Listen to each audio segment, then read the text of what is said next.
না, আসলে উদ্দেশ্য ছিল আল্লাহকেই মানা, আল্লাহকে মানা উদ্দেশ্য ছিল, কিন্তু আল্লাহকে চোখে দেখা যায় না, মানবে তো মানবে কি করে? আল্লাহর কথা শোনা যায় না, তো আল্লাহকে মানবে তো মানবে কি করে?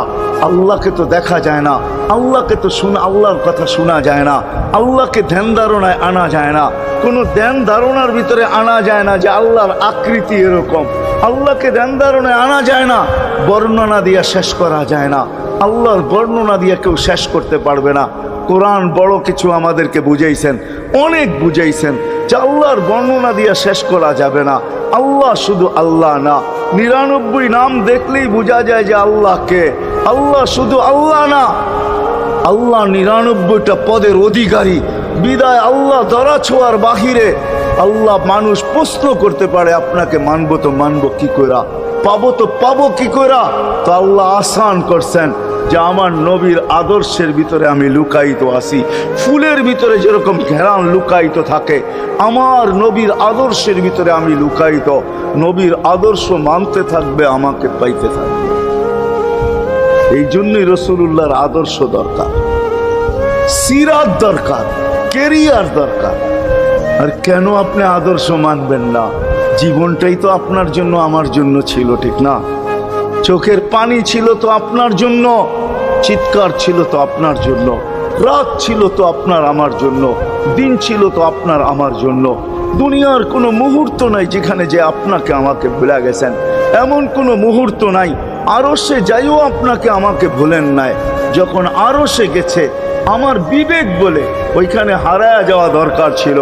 মুসা আলাইহিস সালামকে আল্লাহ আরশ থেকে নিজেকে দেখানোর জন্য তাজাল্লি দিছেন। শুধু তাজাল্লি, আকৃতি না, তাজাল্লি দিছেন। 40 দিন বেহুশ ছিলেন, 40 দিন, 40 দিন। অথচ বন্ধু দুইজনে পাশাপাশি বসা, কাবা কাউসাইনি আও আদনা ফাতানা ফাতাদাল্লা ফাআওহা ইলা আবদিহি মা আওহা, পাশাপাশি বসা আছেন।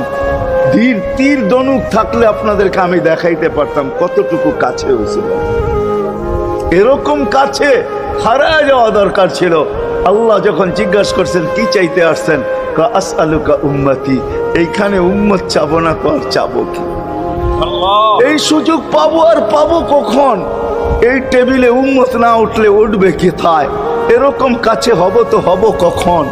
এত কাছে পাবো তো পাবো কখন? এত কাছে হব তো হব কখন? এরকম পরিবেশ হবে তো হবে কখন? আপনি এরকম খুশি আবার হবেন তো হবেন কখন? আপনি আমাকে ডাইকা নিয়ে আসছেন, মেহমান বানায়া, আপনি মেজবান, উম্মত চাই। আল্লাহ জিজ্ঞাসা করছে এইখানে উম্মত? তো যুক্তি দিতেছে আনতা রব্বুল করিম আনান নবিয়্যুর রহিম কাইফা তুদাইয়ু হাদিল উম্মাহ বাইনাল কারীমি ওয়ার রহিম। শুরুতে আপনি, শেষে আমি। শুরুতে আপনি রব্বে করিম, শেষে আমি নবী রহিম। দুইয়ের মাঝে উম্মত জাহান্নামে চলে যাবে। আমি আমার মনকে বুঝাইতে পারবো না, আমি উম্মত চাই। আল্লাহ সান্ত্বনা দিতেছেন, কাসসামতুল কিয়ামাতা কিসমাইন, কিয়ামতকে 2 ভাগে ভাগ করছি।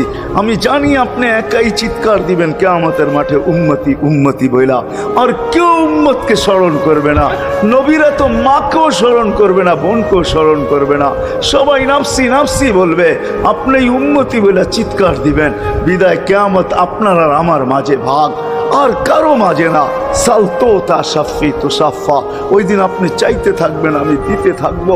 আপনি সুপারিশ করবেন, আমি মঞ্জুর করতে থাকবো। লা ইউখজিকা ফি উম্মতিক, আপনার উম্মতের ব্যাপারে আপনাকে আমি লজ্জিত করব না। কোরআন আসছে আল্লাহর রাসূলের কাছে, আদ-দুহা ওয়াল লাইল ইদা সাজা মা ওয়াদ্দাআকা রাব্বুকা ওয়া মা ক্বালা। এই সূরার ভিতরেই আছে সাউফা ইউতিকা রাব্বুকা ফাতারদা, আপনাকে আমি রাজি করে ছাড়বো। কোরআন যখন নাজিল হইতেন তো কি অবস্থা হইতো ওলামারা জানে। আল্লাহ রসুল ঘামতে থাকতেন, এতটুকু কষ্ট হইতো। কখনো কখনো বলতেন কাদার রু আইয়া খরুজ, মনে হয় আমার রুটা বাহির হয়ে চলে যাবে। ওই কষ্টের ভিতরে জিবরিল যখন সাউফা ইউতিকা রাব্বুকা ফাতারদা পড়তেছিল, ওইখানেই থামায়া দিছে, জিবরিল থামো। বলছে কেন? সূরা এখনো শেষ হয় নাই।